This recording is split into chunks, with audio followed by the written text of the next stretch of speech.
This question is from NEET 2022 examination. The statement of the problem says the ratio of radius of gyration of a thin uniform disk about an axis passing through its center and normal to its plane. एक axis ये दी हुई है, this is a disc normal to its plane and passing through the centre, and दूसरी axis to what the radius of gyration of the disc about its diameter. तो दूसरी access अभी हम लोग ये दी है डायमीटर. तो ये जो एक्सेस सेंटर से पास हो रही है and perpendicular to its plane, इसके about moment of inertia mr²/2 होता है और डायमीटर के अबाउट mr²/4 होता है.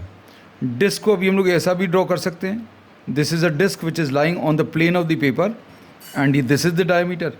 इसके about moment of inertia id की वैल्यू mr²/4 आ जाएगा, mr²/4. अब मोमेंट ऑफ इनर्शिया का फार्मूला I = m × k² होता है, where k is the radius of gyration.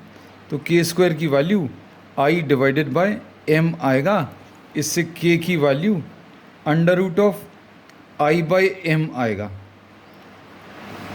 अब इसमें सपोज़ जो पहली एक्सेस है इसको I1 बोल दिया, डायमीटर को अभी हम लोगों ने सपोज़ I2 बोल दिया.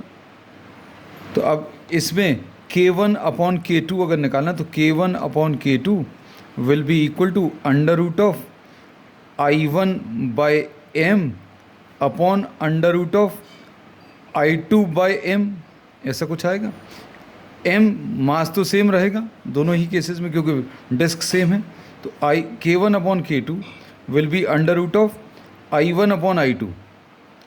अब I1/I2, I1 क्या है? Moment of inertia about an axis passing through the centre and normal to its plane.